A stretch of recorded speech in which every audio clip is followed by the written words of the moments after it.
Buenos días. Si nos escuchan, nos pueden dar un feedback. ¿Se escucha bien?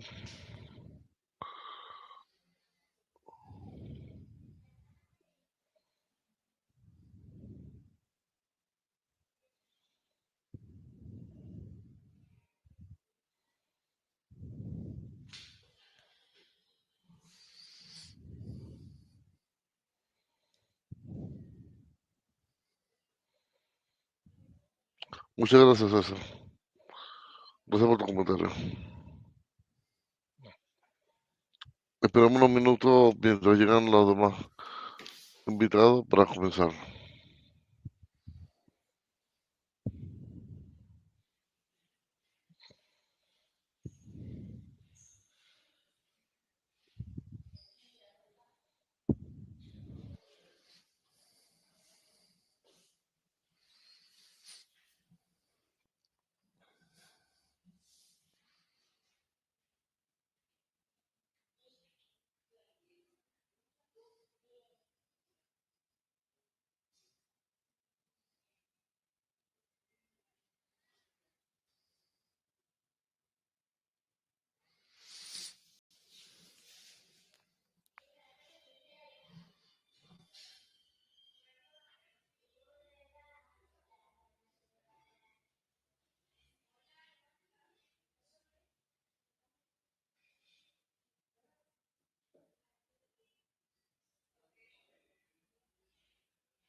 Bien, buenos días a todos.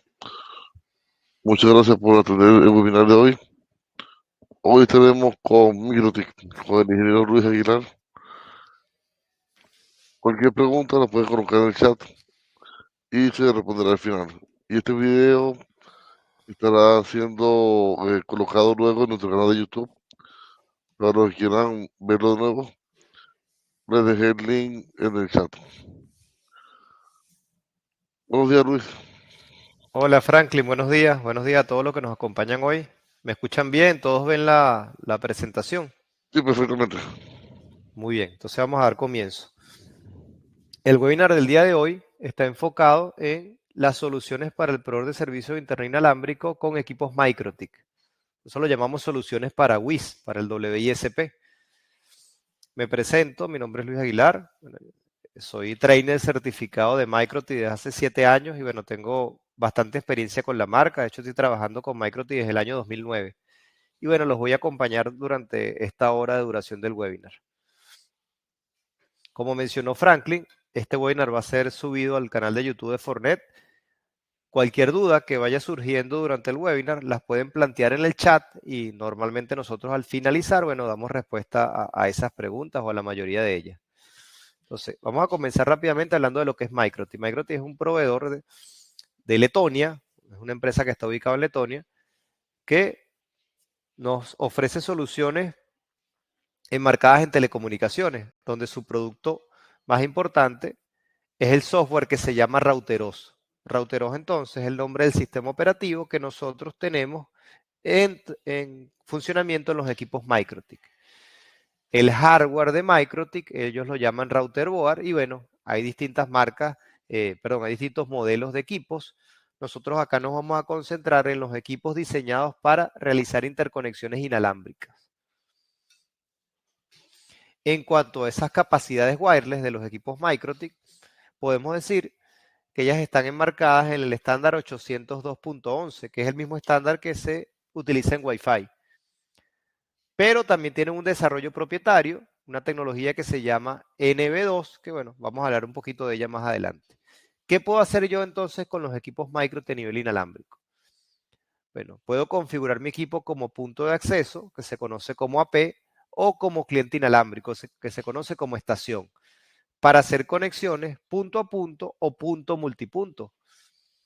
Puedo tener configuraciones de punto de acceso virtual, puedo configurar mi equipo como repetidor, hacer configuraciones tipo malla, puedo manejar encriptación, puedo manejar lista de control de acceso y como les mencioné, puedo trabajar también en protocolos propietarios TDMA. Está el NB2, que es el NetStream versión 2, que es el que normalmente se utiliza, y está una versión previa que se llama NetStream. También puedo aplicar configuraciones, combinar esta capacidad wireless con portal cautivo o hotspot.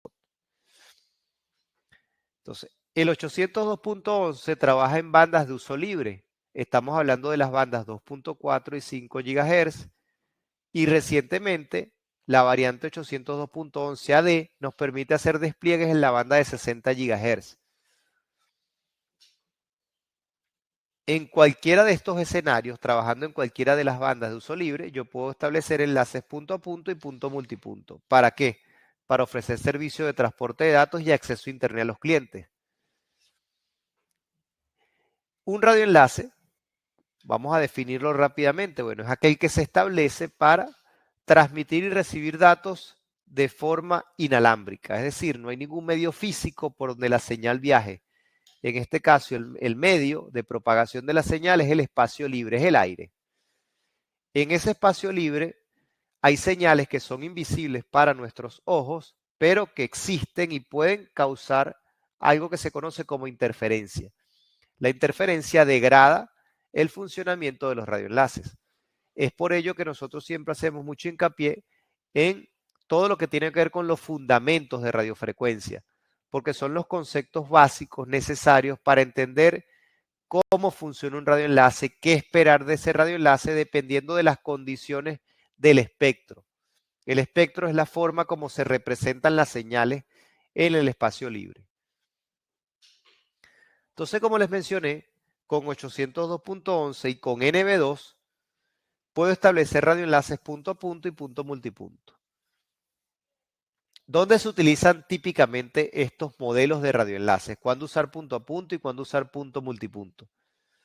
Bueno, típicamente los enlaces punto a punto los utilizo para hacer las interconexiones entre mis distintos puntos de repetición, entre mis nodos, entre mis puntos de presencia. Esos son los enlaces troncales, backhaul, de alta capacidad. Típicamente los puntos multipuntos los utilizo para llegar al usuario, para llegar al suscriptor. Esto lo llamamos enlaces última milla. Este gráfico nos va a permitir entender esto de mejor manera. Fíjense, por acá tengo enlaces troncales para interconectar mi oficina principal con un punto de repetición que a lo mejor tengo en un cerro, en una montaña. Por otra parte, tengo otro enlace troncal que a lo mejor me permite interconectar mi oficina principal con un nodo que tengo a lo mejor en un edificio. Luego, desde esos nodos, entonces yo puedo hacer el despliegue hacia otros nodos o atender clientes con enlaces última milla, que pueden ser punto multipunto o punto a punto, porque también aplica. Entonces, dependiendo del caso, si mi equipo es punto a punto, punto multipunto, las configuraciones cambian. Los modelos de equipos recomendados también cambian. Y eso lo vamos a tratar más adelante en el webinar. ¿Qué elementos básicos tiene un radio? Bueno, transmisor, receptor, líneas de transmisión y antenas. ¿El transmisor qué hace? El equipo recibe una señal binaria, unos y ceros. Esa etapa de transmisión tiene que recibir esa señal y transformarla en una señal analógica que se pueda transmitir en el aire. El receptor hace lo contrario, recibe la señal analógica desde el otro extremo del enlace. Esa señal pasa por unas etapas de modulación, donde finalmente yo voy a tomar muestras de la señal analógica para transformarla nuevamente en unos y ceros. Digamos que si los unos y ceros que yo envié en un extremo llegan igual al otro extremo, tengo un enlace sin errores. Si llega algún bit modificado, entonces tengo errores. Esos errores se traducen en degradación del servicio. Esos errores probablemente generen una retransmisión, que es volver a enviar la información. Ahora bien, para que esa señal se pueda propagar en el aire, el radio necesita un elemento pasivo que se llama antena. Esa antena va conectada con el radio mediante un cable coaxial. Eso es lo que llamamos la línea de transmisión. Acá lo podemos ver claramente. Tenemos un modelo de radio, bueno, hay varios de hecho, en el portafolio de equipos de Microtik. Son radios que se conocen como conectorizados, porque yo debo utilizar unos cables coaxiales que se conocen como pigtail para interconectar el radio con la antena que yo quiero utilizar. El radio que están viendo en la imagen es el modelo NetMetal, que es uno de los mejores equipos que tiene Microtik para radioenlaces en las bandas de uso libre. Entonces, tenemos este escenario de radio conectorizado. Compro mi radio, necesito los pigtail para interconectarlo con la antena de mi preferencia, la antena que se adapte a lo que yo quiera hacer. Por otra parte, tenemos los radios integrados, donde de forma visual es un solo elemento, pero internamente está radio y antena. Lo único es que yo no lo veo, yo veo todo como una sola carcasa, un solo case. Estos son radios integrados. Sigo teniendo las líneas de transmisión, pero son internas.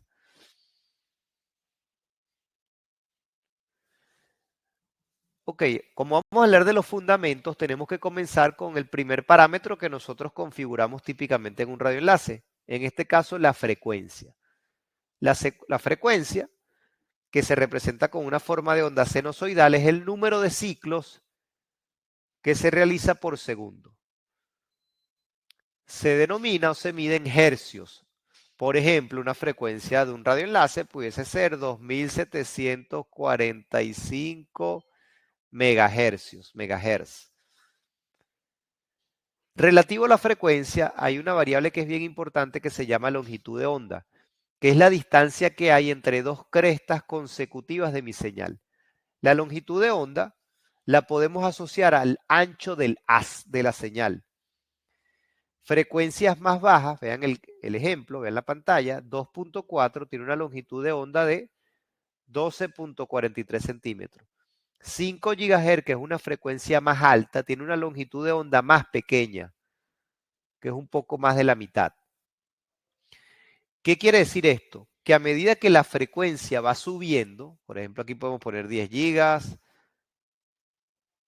la longitud de onda aún va a ser aún más pequeña, y podemos colocar 60 GHz y bueno, la longitud de onda es pequeñita. Entonces, a medida que vamos subiendo en frecuencia, la longitud de onda se hace más pequeña. ¿Eso qué significa? Bueno, fíjense lo siguiente. Cuando la longitud de onda es mayor, que lo tenemos con frecuencias bajas, por ejemplo 2.4 GHz, mi señal va a tener más alcance y va a tener la posibilidad de superar algunas obstrucciones como paredes, puertas, ventanas. Lo podemos validar en el Wi-Fi. Nosotros tenemos servicio de Wi-Fi estando detrás de paredes, puertas y ventanas de donde está el punto de acceso. A medida que la frecuencia va subiendo, la longitud de onda se hace más corta y ya no tengo la misma capacidad para superar obstrucciones. Entonces necesito lo que se conoce como línea de vista, que yo necesito que los dos puntos que quiero interconectar tengan una visual directa. Entonces es una desventaja. Las frecuencias altas tienen como desventaja que ya no llegan tan lejos y no pueden superar obstrucciones, pero tienen una ventaja. Las frecuencias altas me permite transportar mayor cantidad de datos, o sea, puedo tener mayor velocidad en un enlace con frecuencias altas. Adicionalmente, las frecuencias altas, así como necesitan línea de vista, son afectables por fenómenos externos como la lluvia. La lluvia le genera mucha atenuación a las frecuencias altas. Fíjense, cuando nosotros hablamos de radioenlaces, seguramente ustedes están familiarizados con el término decibeles o dB. Por ejemplo, una potencia típica de recepción pudiese ser menos 50 dBm. Menos 50 dB referenciados a un milivatio, eso es lo que significa. Pero esa unidad es una unidad referencial, simplemente para que sea más fácil para nosotros hacer los cálculos, porque la unidad real de energía de un radioenlace son los vatios o los milivatios. Por ejemplo, esos 50 o menos 50 dBm realmente son 0,00001 milivatios. Como esos valores son tan pequeños, se diseñó una escala logarítmica para expresar esos valores tan pequeñitos en decibeles y que sea más fácil para nosotros hacer los cálculos. Como les mencioné, la base de todos los equipos en banda libre es el estándar 802.11 que todavía se utiliza hoy en día en Wi-Fi. Ese estándar me permite hacer enlaces punto a punto y punto multipunto. Pero ¿qué ocurre? Muchos fabricantes tomaron la decisión de cambiar el protocolo de acceso al medio inalámbrico por algo que se llama multiplexación por división de tiempo o TDMA. Esa técnica permite que cada estación conectada al punto de acceso tenga su tiempo para transmitir la información. Eso evita problemas típicos que hay en 802.11 como el problema del nodo oculto y hace más eficiente ese radioenlace siempre y cuando sea punto multipunto. Ahí es donde realmente obtengo el beneficio. Hemos hablado de las bandas no licenciadas o bandas de uso libre. ¿Por qué se llaman así? Porque yo no requiero ningún permiso de las autoridades o del ente regulador de las telecomunicaciones en el país donde nos encontremos. Básicamente, entonces yo puedo comprar un equipo y activarlo, hacer un enlace sin solicitar permiso. No obstante, yo debería respetar la normativa porque la normativa te define cuál es la potencia máxima que puedes aplicar y cuáles son los canales que puedes utilizar, porque resulta que hay algunos canales que están disponibles en los equipos que están fuera de la norma. Entonces eso yo lo debería respetar. Lo que están viendo en pantalla es la tabla con los canales del estándar en la banda de 5 GHz. Esos canales están numerados. Empezamos en el canal 36, que tiene como frecuencia central 5180 MHz, y terminamos en el 165, que tiene como frecuencia central 5825. Esos canales son los de la norma. La norma te dice qué potencia puedes aplicar en cada uno de ellos. No obstante, los equipos tienen la capacidad de trabajar con canales que están fuera, hacia arriba y hacia abajo de esta tabla. Es decir, frecuencias más bajas y frecuencias más altas. Eso lo podemos ver con esta información que les estoy mostrando. Fíjense, típicamente las tarjetas de mis equipos Microtik que pudiesen variar, por eso uso la palabra típicamente, soportan un rango. Por ejemplo, si estamos hablando de 5 GHz, el rango va desde 4920 a 6100 en algunos modelos, en otros modelos de 4800 a 6075. Por eso les mencioné que los equipos tienen la capacidad de trabajar fuera de la banda o de la norma. Porque, por ejemplo, si yo configuro mi enlace en 4920 MHz, ese valor no está definido en el estándar. Estoy fuera de la normativa. Entonces, esto tengo que manejarlo con cuidado. Típicamente yo debo hacer análisis de espectro, bueno, debería hacerlo siempre, para validar que yo no estoy interfiriendo a alguien. Volvemos a hablar de los dos roles posibles en un radioenlace, o las dos configuraciones posibles, mejor dicho. La configuración punto a punto y la punto multipunto. Muy bien, fíjense lo siguiente. Para establecer un enlace punto a punto en MikroTik, un equipo siempre va a tener que asumir el rol de AP. En ese rol de AP, si el enlace es punto a punto, yo necesito solo licencia nivel 3, porque lo voy a configurar en un modo que se llama bridge. Y el equipo del otro extremo lo voy a configurar en Station Bridge, para lo cual también necesito solo como mínimo licencia nivel 3. Ahora bien, si yo quiero establecer punto multipunto, el equipo que va a hacer el rol del AP debe configurarse en un modo que se llama AP Bridge, que exige como mínimo licencia nivel 4. Las estaciones sí, tal cual como el caso anterior, como mínimo licencia nivel 3.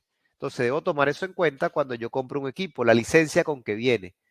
Aunque también está la posibilidad de adquirir una licencia, comprarla en la página de MikroTik y cargársela al equipo para subirle su licencia actual. Ok, ¿dónde defino entonces yo esos roles?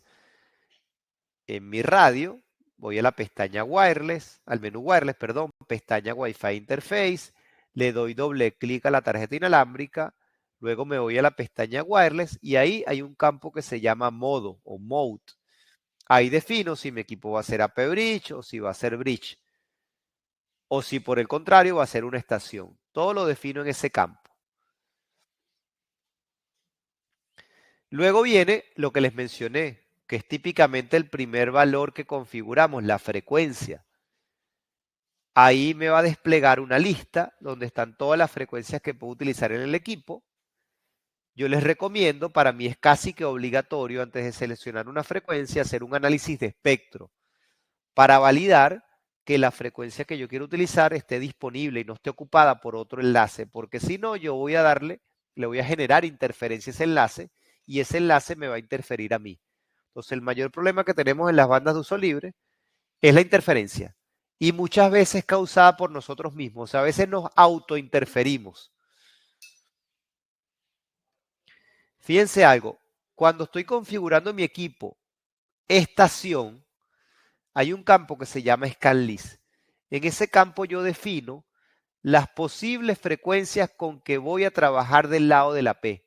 Básicamente, si el AP está en una frecuencia que no está definida en el ScanList, el equipo estación no se va a conectar. En cuanto al protocolo wireless, MikroTik es el único fabricante del mercado actualmente, atención con esto, el único fabricante del mercado que te permite hacer radioenlaces en 802.11, que es el estándar, y en el protocolo propietario o los protocolos propietarios que ellos manejan que son basados en TDMA.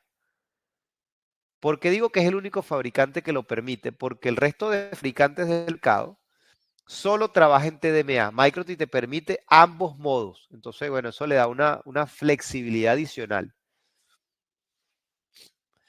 Si quiero trabajar con NB2, que es el protocolo que se recomienda para punto multipunto, es el que realmente nos va a permitir sacarle las mayores prestaciones a los equipos. Bueno, entonces debo seleccionar como protocolo wireless NB2. NB2 me genera, si lo comparo con 802.11, mejoras en la capacidad de mi enlace y en la latencia, especialmente, como ya se los mencioné, en punto multipunto. Ahí es donde realmente tengo las mejoras. NB2 genera múltiples slots de tiempo, donde cada cliente va a tener su momento para comunicarse con el AP. Yo les mencioné cuando comenzamos que las frecuencias que están en uso las puedo visualizar en algo que se conoce como espectro, que es invisible para nuestros ojos, pero es visible para los radios y para unos instrumentos especiales de medición que se llaman analizadores de espectro. Entonces, el espectro es la representación del conjunto de frecuencias de la señal que yo tengo configurada en mi equipo. El ancho de ese espectro se define en un campo que se llama channel width o ancho de canal. Entonces, fíjense, lo que están viendo en pantalla es cómo la normativa de la Unión Internacional de Telecomunicaciones definió la máscara de transmisión, porque ese es el nombre que tiene, la máscara de transmisión de un radio con un ancho de canal de 20 MHz. Eso que están viendo en pantalla. Donde ese ancho configurado de 20 solo lo tengo en la parte superior de la figura, porque luego esta figura va a tender a ensancharse hacia los lados. Entonces, aquí podemos mencionar algo que es bien importante. Muchas veces la propia literatura, que hay algunos libros en los buscadores, nos han hecho creer que los canales son como rectángulos. Y resulta que los canales no tienen esa forma, más bien se parecen a una forma de campana. Eso debo tomarlo en cuenta cuando estoy trabajando con equipos que están en frecuencias muy cercanas, porque me puedo autointerferir. Entonces, creo que esta gráfica lo explica mejor. Cuando yo tengo un canal al lado del otro, por ejemplo, canal 36 con canal 40, si yo le hago caso a la literatura común, yo voy a creer que no me interfiero, porque los canales me los dibujan como que están al lado del otro, pero están separados. La realidad es que los canales no tienen esa forma. Los canales tienen forma de campana, entonces fíjense, si yo tengo un radio configurado en el canal 36 y otro radio configurado en el canal 40 y están cerca, ambos equipos, se van a interferir. Van a generar una interferencia que la estoy dibujando acá, que se llama interferencia de canal adyacente. 20 MHz es el ancho de canal por defecto. Me devuelvo, es el ancho de canal por defecto de la norma, pero los equipos tienen la posibilidad de configurar anchos mayores. Eso se llama el bonding de canales o el channel bonding, que me permite tener canales más anchos. Por ejemplo, yo puedo agarrar dos canales de 20 y armar un canal de 40 MHz. Eso lo puedo hacer con el channel bonding. O puedo agarrar 4 de 20 y armar un canal de 80 MHz. Eso lo hago con el channel bonding. Como en pantalla. En pantalla estamos viendo un canal de 20 MHz con las líneas azules y un canal de 40 MHz con las líneas amarillas. ¿Qué ocurre cuando cambio el ancho del canal? Yo lo hago con la esperanza de tener más capacidad, porque en 40 MHz cabe más información, vamos a decirlo así, que en 20 MHz. Entonces, cuando yo ensancho el canal, lo hago con la expectativa de tener más velocidad. Pero a veces no lo voy a lograr por dos motivos. Uno, si mi canal es más ancho, voy a tener mayor probabilidad de interferencia. Y de paso ocurre otra cosa. Por propiedades físicas del equipo, cuando yo ensancho el canal, pierdo 3 dB de señal. Esos 3 dB, si yo los veo en dB, pareciera que no es mucho. Pero cuando yo hago la conversión en vatios, perder 3 dB implica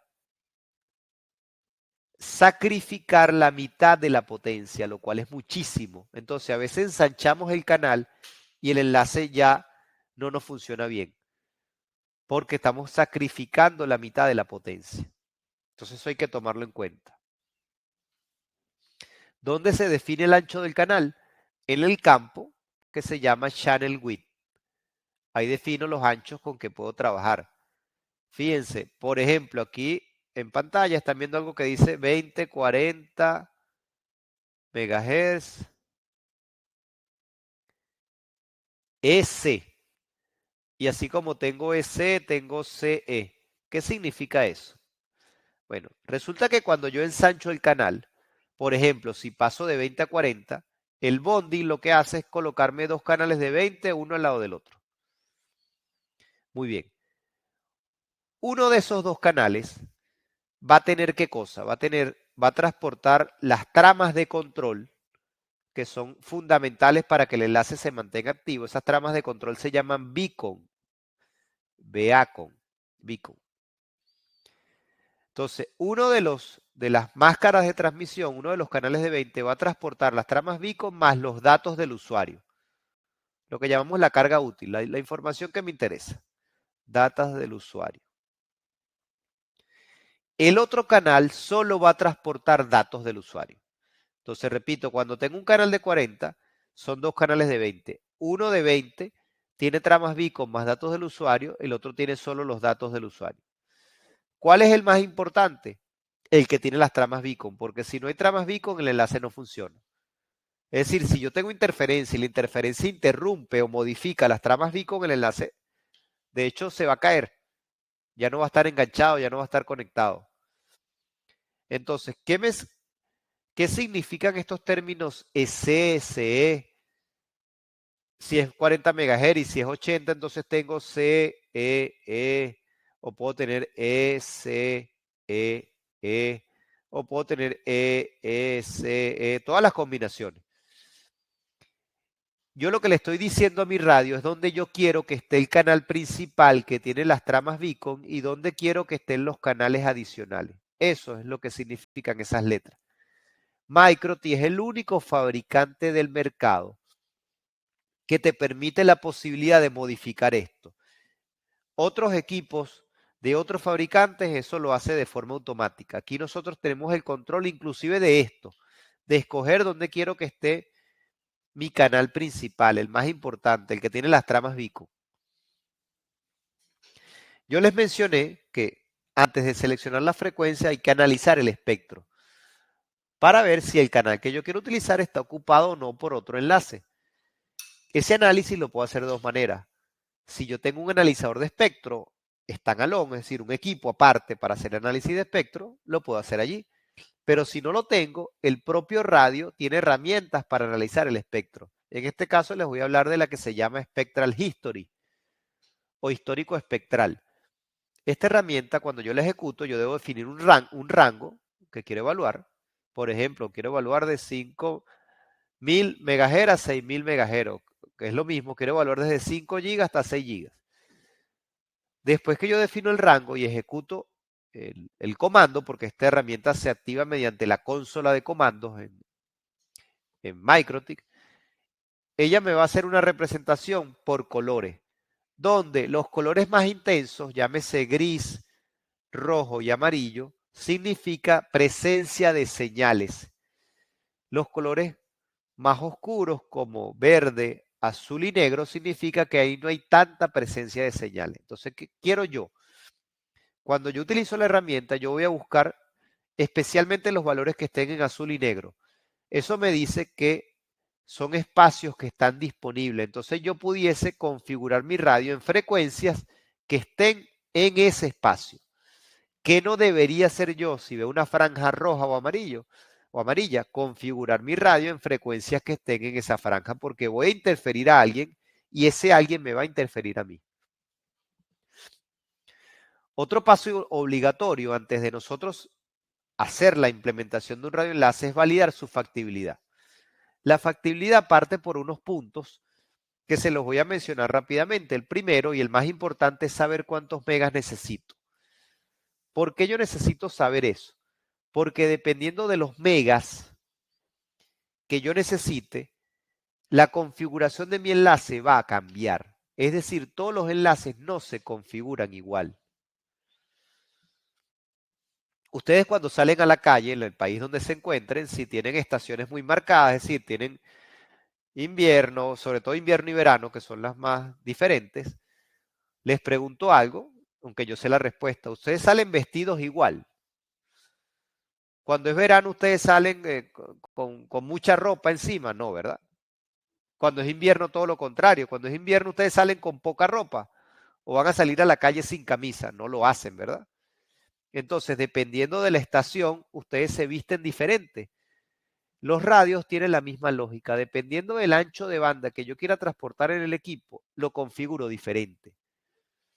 Entonces, el primer punto, el de partida, el más importante, es saber cuántos megas yo necesito transportar en ese radio. Una vez que yo ya sé cuántos megas necesito transportar, entonces yo tengo una tabla que se llama MCS, que significa Modulation and Coding Scheme, tabla de modulación y codificación.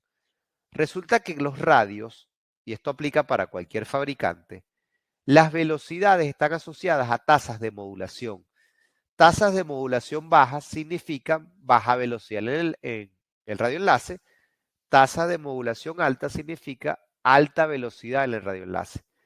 Entonces yo mi radio le puedo configurar la modulación.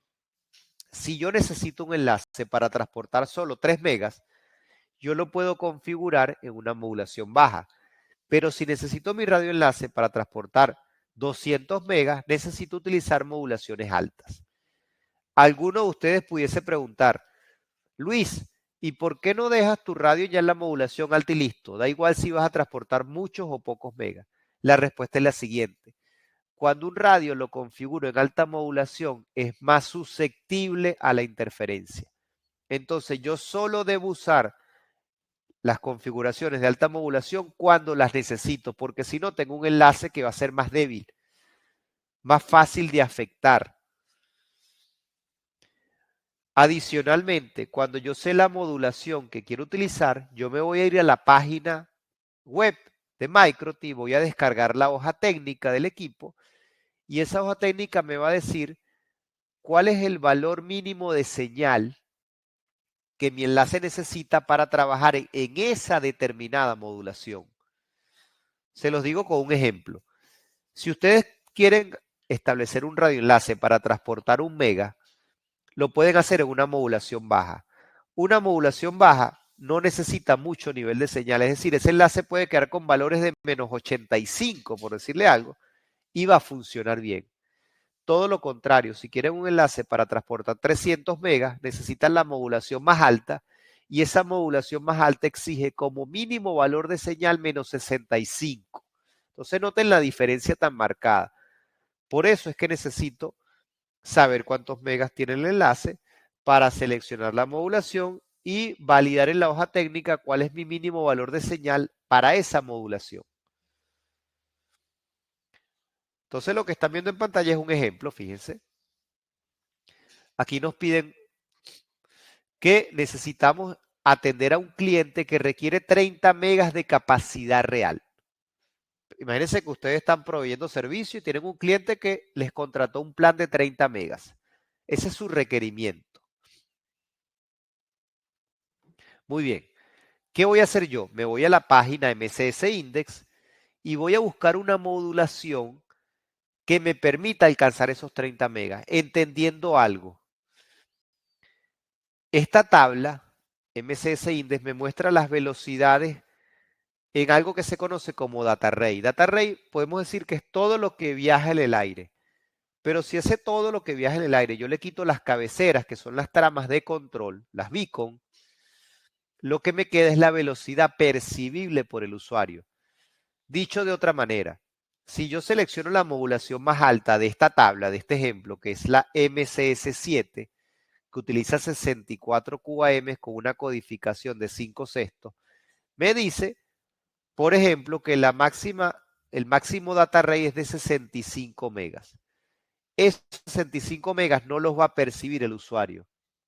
Yo a eso le tengo que quitar el espacio que ocupan las cabeceras y tramas de control, que típicamente es como un 30%. Entonces, si yo a 65 le quito el 30%, me quedan unos 45 megas. Eso sí es percibible por el usuario. Entonces, ¿qué nos pide el usuario? 30 megas. Ah, bueno, yo sé que con esa modulación puedo llegar hasta 45. Quiere decir que esta modulación me funciona para lo que quiero hacer. Entonces, si ya yo sé que voy a trabajar con la modulación que se llama MCS7, ahora me voy a la hoja técnica, la busco, esa modulación, y la hoja técnica me va a decir, mira, si tú quieres trabajar con MCS7, tu enlace debe tener una potencia mínima de menos 75 dB. Si no logras eso, el enlace no va a ser factible. Adicionalmente, la hoja técnica me dice, para que no corras riesgo de quemar el transmisor del equipo por sobrecarga, por favor, si vas a usar esta modulación alta, que tu potencia de transmisión configurada no supere los 19 dB. Entonces, fíjense lo importante de leer la hoja técnica. Esto es obligatorio, siempre tenemos que leer la hoja técnica de nuestros equipos. Esto no es una licuadora, no sé, o cualquier aparato electrodoméstico que ya casi que desde que nacimos lo sabemos manipular y sabemos cómo funciona. Los radios no son así. Cada fabricante tiene unos parámetros que debemos respetar y debemos leer siempre la hoja técnica. Entonces, en el caso de Microtik, que es otra ventaja que no tienen otros fabricantes, yo puedo decirle con qué modulación trabajar. ¿Dónde hago eso? En el menú Wireless, en la pestaña que se llama HTMCS. Fíjense que MCS es el nombre de la tabla que les estoy mencionando, el MCS Index. Entonces yo acá configuro dos cosas. En el campo que se llama Support, configuro las modulaciones que yo quiero utilizar para transmitir el dato o los datos de los usuarios. En el campo que se llama Basic, configuro la modulación que quiero utilizar para transportar las tramas de control. Entonces, típicamente, ¿qué hacemos? Support, usamos modulaciones más altas porque está asociado a los datos de los usuarios. En Basic trabajamos siempre con las modulaciones bajas porque para transportar las tramas de control no necesito mucha velocidad. Entonces veamos este ejemplo. Vamos a hacer este cálculo rápidamente, se los explico cómo se hace a mano, cómo me tocó hacerlo a mí en la universidad y a lo mejor algunos de ustedes en sus estudios. Y después esto lo vamos a simplificar haciéndolo con un software que saca los cálculos por nosotros. Entonces, tenemos un radio, en este caso un NetMetal, que le vamos a configurar como potencia de transmisión 23 dBm. Ese radio está interconectado por cables coaxial tipo pigtail con la antena que tiene una ganancia de 30 dBi. Esos cables coaxiales, esos pigtail me generan una pérdida de 1 dB. Tengo lo mismo en ambos extremos del enlace. Este es un enlace de 36 kilómetros de distancia. Y yo quiero validar cuál va a ser mi potencia de recepción en este enlace. Ok. Entonces, lo primero que yo tengo que calcular es cuánta energía o cuántos decibeles se pierde en el trayecto de esos 36 kilómetros. Eso se llama pérdida de espacio libre. La fórmula de pérdida de espacio libre es 92.4, que es una constante, más 20 logaritmos de la distancia expresada en kilómetros, más 20 logaritmos de la frecuencia expresada en gigahertz. Eso me dice que mi señal se va a atenuar 137 dB durante esos 36 kilómetros. Ahora sí puedo calcular la potencia de recepción, que es una fórmula bien sencilla que dice lo siguiente. La potencia de recepción, por ejemplo, que voy a recibir en el lado A es igual a la potencia de transmisión que voy a aplicar en el lado del otro extremo, en el lado B, más la ganancia de ambas antenas. Fíjense que aquí los colores nos ayudan a identificar las variables, más la ganancia de ambas antenas, menos la pérdida de espacio libre que calculé en el paso anterior. Eso también menos la pérdida por los pigtail, que típicamente es 1 dB. Entonces eso me da un valor en decibeles que tiene su equivalencia en vatios, que me dice que mi enlace va a dar en estas condiciones menos 56.81. ¿Es factible? Bueno, depende, porque yo este menos 56 lo tengo que comparar con la sensibilidad según la modulación que yo quiero utilizar. Fíjense, por eso es que yo necesito saber cuántos megas voy a transportar en el enlace, porque puede ser que un enlace sea factible para transportar 2 megas, pero para transportar 100 no.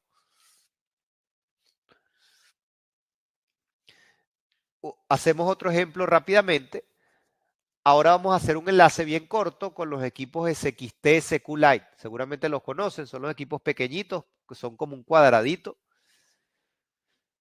Ok, supongamos que queremos transportar la máxima capacidad y eso nos obliga a utilizar la modulación MCS7. Ok, según la hoja técnica del SXT, para esa modulación yo no puedo exceder de 19 dB de potencia porque puedo quemar el transmisor.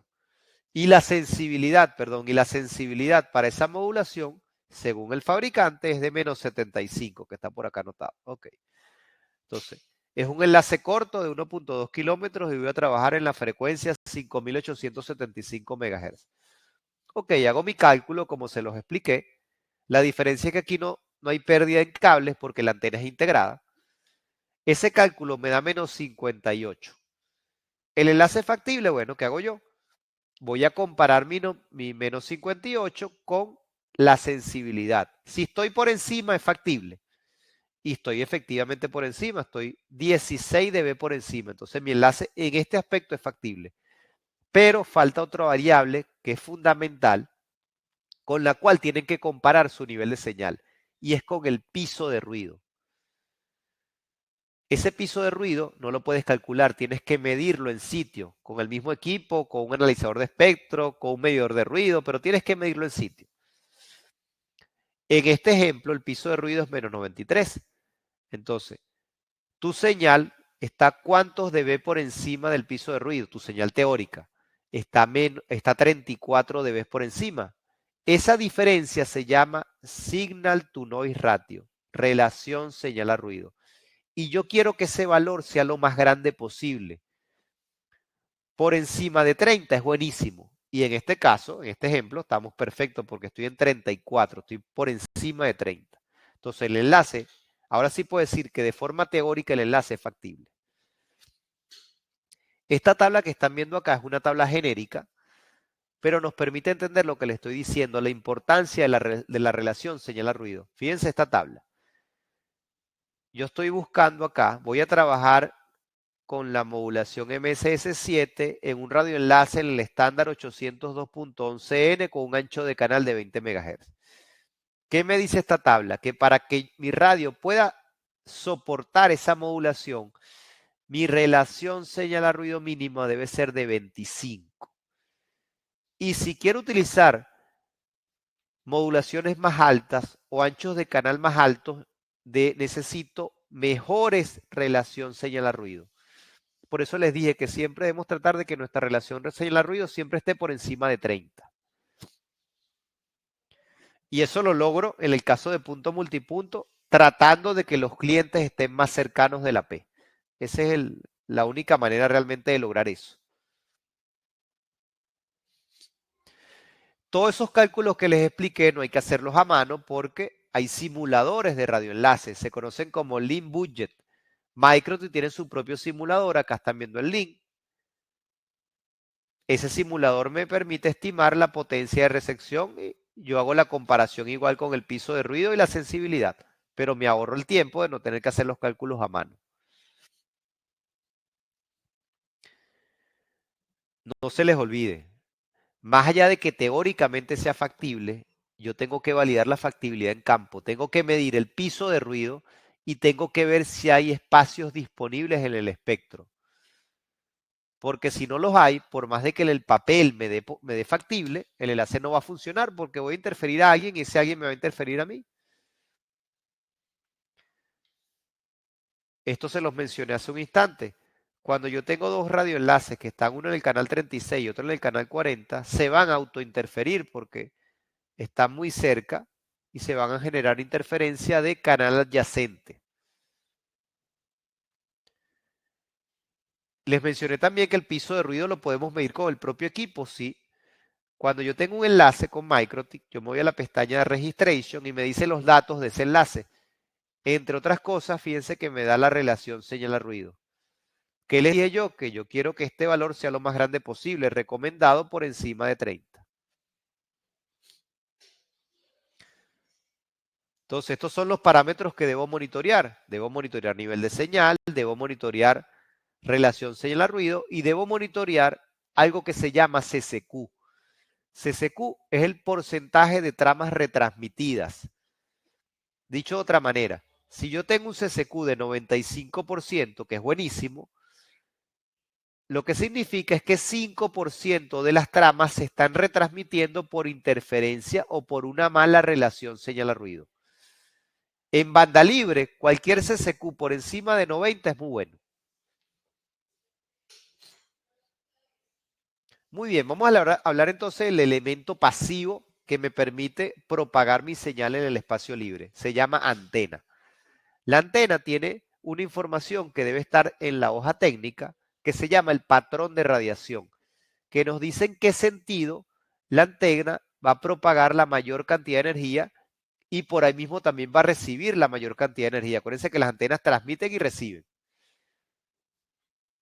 Entonces ese patrón de radiación se representa en una escala radial donde yo voy a ver lo que se llama lóbulo principal, que es esto que estoy aquí resaltando en color rojo. Y también tengo lóbulos secundarios y laterales, esto que estoy resaltando. En el lóbulo principal es donde yo voy a propagar la mayor cantidad de energía con cierto ángulo de apertura. En este gráfico pareciera que el ángulo de apertura es como unos 25 grados. Quiere decir que yo voy a utilizar una antena con un ángulo de apertura de 25 grados porque yo hice la evaluación y mis potenciales clientes están dentro de este ángulo de apertura. Pero si yo tengo clientes que están fuera de 25 grados, entonces quizás necesito una antena con un patrón de radiación diferente que me genere mayor amplitud. Esto de lo que les estoy hablando hace referencia a las antenas sectoriales porque cubren un sector en grados. 45, 60, 90, 120. Adicionalmente, los radioenlaces hoy en día utilizan una tecnología que se llama como MIMO. MIMO lo que me permite es transportar dos señales al mismo tiempo en paralelo sin que se interfieran. Porque estoy utilizando algo que se llama polarización ortogonal. Es decir, puedo propagar una señal, por ejemplo, de forma vertical y otra de forma horizontal. ¿Cómo lo ven en la imagen? ¿Por qué es importante ver el patrón de radiación? Porque yo necesito entender dos cosas. Primero, cuál es el ángulo de apertura de mi señal o de mi antena para propagar la señal. Y segundo, qué tan pronunciados son esos lóbulos laterales. Porque recuerden, por esos lóbulos laterales yo también voy a generar energía y también por ahí voy a recibir. Entonces a mí no me interesa una antena que tenga los lóbulos laterales o secundarios muy pronunciados porque eso me va a afectar el performance del enlace. Hoy en día, para minimizar el efecto de la interferencia, se está utilizando una polarización que se conoce como SLAM. SLAM simplemente es que yo estoy rotando una antena que tenía una polarización vertical y otra horizontal, la roté 45 grados. ¿Para qué hago eso? Para que me afecten menos o me interfiera menos las señales que están totalmente en vertical y horizontal. Eso es lo que significa SLAM. Entonces yo tengo dos tipos de antenas. Tengo las OVNI, que tratan de irradiar energía hacia todos los lados por igual, y tengo las direccionales, que se enfocan en una dirección en específico. En esas direccionales tengo las que son muy directivas, que se conocen como antenas tipo parábola, y tengo las sectoriales que tienen un ángulo de apertura, como ya les mencioné. Otro aspecto fundamental que yo debo validar en un radioenlace es el rango de trabajo de la antena. Les pongo un ejemplo. Este equipo que están viendo en pantalla se conoce como LHG. Es un equipo que funciona muy bien, es grillado, tiene microperforaciones, así que no genera tanta resistencia para el viento. Supongamos que ese LHG tiene su módulo de radio y trabaja según lo que ya vimos, desde 4920 hasta 6100. Esas son las frecuencias que soporta el hardware del equipo, el radio. Pero si se fijan, la antena que viene integrada con el radio no trabaja con la misma ganancia en todo ese rango. Por ejemplo, si yo tengo mi equipo configurado en 5500 MHz, la antena me va a garantizar la máxima ganancia, que son 24 dBi. Pero si yo lo configuro en 6000, voy a tener una pérdida abrupta de hasta 15 dB. Entonces esto debo validarlo, porque esos 15 dB son muchísimos y eso puede hacer que mi enlace ya no funcione. Por eso debo validar que la antena realmente se adapte al rango de trabajo del radio. Hablando de antenas, tenemos el caso de una antena parabólica que se utiliza típicamente para enlaces punto a punto porque su ángulo de apertura es bien pequeñito.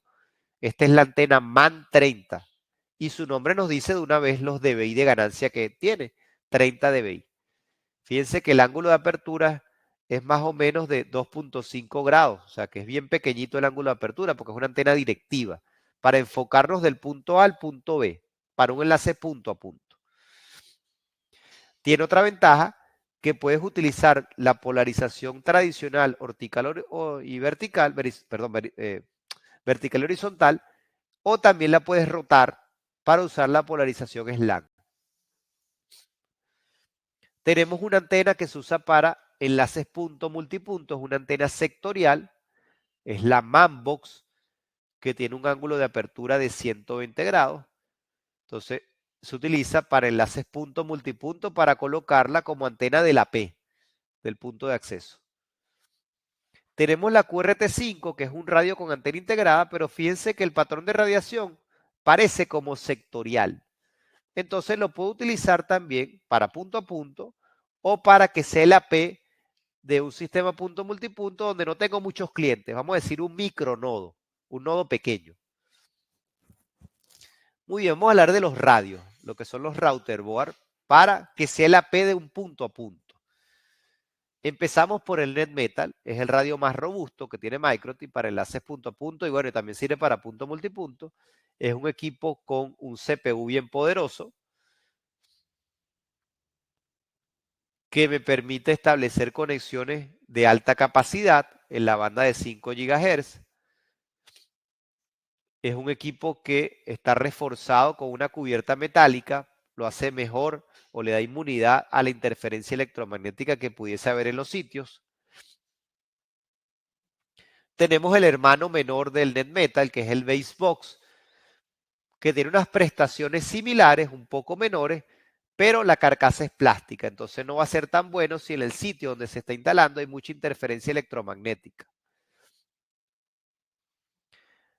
Tenemos por otra parte el equipo que es radio con antena integrado, que es el Dynadish. Es un equipo excelente para hacer enlaces punto a punto de mediana distancia.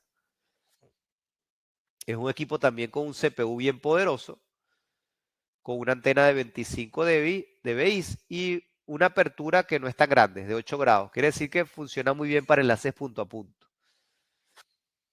Tenemos el LHG, del cual ya habíamos hablado. Es un equipo que lo puedo usar para punto a punto también.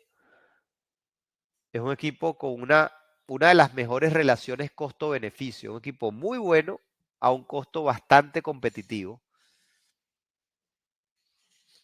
Tiene la ventaja de que el panel reflector tiene microperforaciones, por eso se conoce como grillado, de ahí viene la G,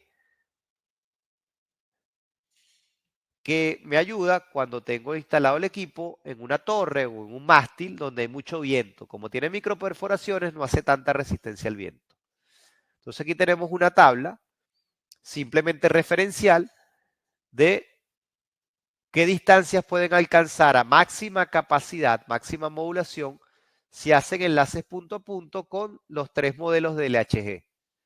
Entonces, el LHG sencillo, puedo hacer enlaces de alta capacidad hasta 12 kilómetros, el LHG de alta potencia hasta 20 y el LHG XL, que tiene una antena de mayor ganancia, bueno, puedo llegar hasta 40 kilómetros, obviamente, si el espectro lo permite. También tengo una tabla referencial para hacer radioenlaces punto a punto con equipos más pequeñitos, por ejemplo el SXT SQ y el D-Slide. Estamos hablando de enlaces de 2 a 5 kilómetros. Enlaces mucho más cortos porque la ganancia de la antena es más pequeña, son equipos más pequeños. Muy bien, en cuanto a los radios, para punto multipunto, para que sea la P de punto multipunto, tenemos el MANBOX 5. El Manbox 5 es un equipo integrado, radio con antena. La antena de 15 dBi de ganancia y 120 grados de apertura. Entonces, este equipo es ideal para que lo utilicen en zonas suburbanas o en zonas rurales, o a lo interno de un campus universitario, de una urbanización. Es un equipo entonces para esos micronodos donde los clientes están bien cerca. Ahí es donde le van a sacar el máximo provecho. La QRT, como se los mencioné, como el patrón de radiación es más o menos sectorial, también la pueden utilizar para micronodos para que sea la P de un sistema punto multipunto. Es un equipo muy robusto que realmente también tiene una excelente relación costo-beneficio. Por otra parte tenemos los SXT, pero esta versión que es como redonda, como cilíndrica.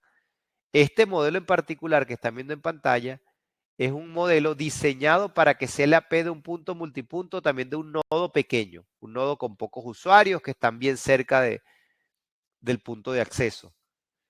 Porque ya viene con licencia 4, fíjense, la licencia que yo necesito como mínimo para que el equipo sea punto multipunto. Hablamos nuevamente del NetMetal. Así como lo podemos utilizar para enlaces punto a punto, también lo podemos utilizar para que él sea el AP de un sistema punto multipunto. Simplemente le tengo que conectar la antena apropiada, en este caso una antena sectorial. Con este equipo voy a garantizar el máximo rendimiento posible, la mayor cantidad de usuarios posible, porque tiene unos recursos bien altos en cuanto a memoria y CPU. Nuevamente, el hermano menor del NetMetal, el Basebox 5, también lo puedo usar para punto multipunto. Bueno, la imagen queda perfecta porque fíjense que está conectada a una antena sectorial. Entonces, estos equipos que son diseñados para antena externa, los puedo usar para punto a punto, colocándole una antena tipo parábola, y para punto multipunto, utilizando una antena tipo sector. Por otra parte, tenemos la antena, porque esto es solo antena, la MAN. La MAN está diseñada para que ustedes le coloquen internamente, tiene una cavidad donde colocan internamente una placa router board, y esa placa la colocan o la conectan con unos pigtail. Entonces también la pueden utilizar para enlaces sectoriales, o sea, enlaces punto multipunto a bajo costo, porque cuando yo compro una placa me sale más económico que comprar un equipo que ya viene con antena integrada. Entonces también es muy popular el uso de este modelo de antena. Tenemos también el OmniTIC, que es un radio que tiene la facilidad de que ya viene con 5 puertos. Entonces digamos que es radio con router y todo integrado para cobertura de 360 grados. Es decir, pensado para espacios internos, no para que lo pongan en la ciudad, sino para que lo pongan a lo interno de un colegio, a lo interno de una universidad, sitios donde ustedes quieran una cobertura de 360 a bajo costo, y bueno, en esas condiciones funciona muy bien, con la ventaja de que ya tiene puertos adicionales. Entonces tienes de alguna manera resuelto tu problema de conectividad porque tienes router y radio, antena, todo integrado. Ok, hablamos de los equipos para que sean el AP del punto multipunto. Ahora, ¿qué equipos se recomiendan para que sea la estación? Bueno, eso va a depender de qué tan distante esté esa estación del AP. Para los clientes que están a mediana o larga distancia, le podemos colocar como estación equipos LHG, que funcionan muy bien. Para clientes que están cerca, muy cerca del punto de acceso, entonces ahí recomendamos utilizar SXT, porque son equipos bien compactos, pero como son muy pequeños, la ganancia de la antena es muy pequeña, no van a funcionar bien si el cliente está muy retirado.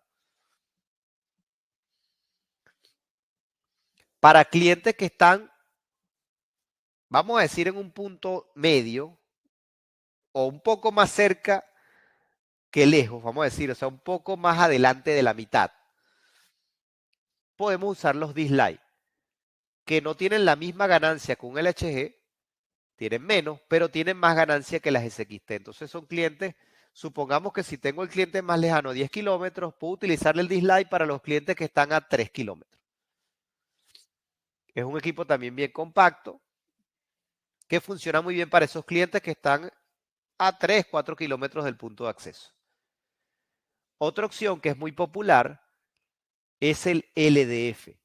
El LDF, que se conoce como feeder, es un elemento que yo voy a colocar en una antena tipo parábola de las que típicamente utilizamos para servicio de televisión.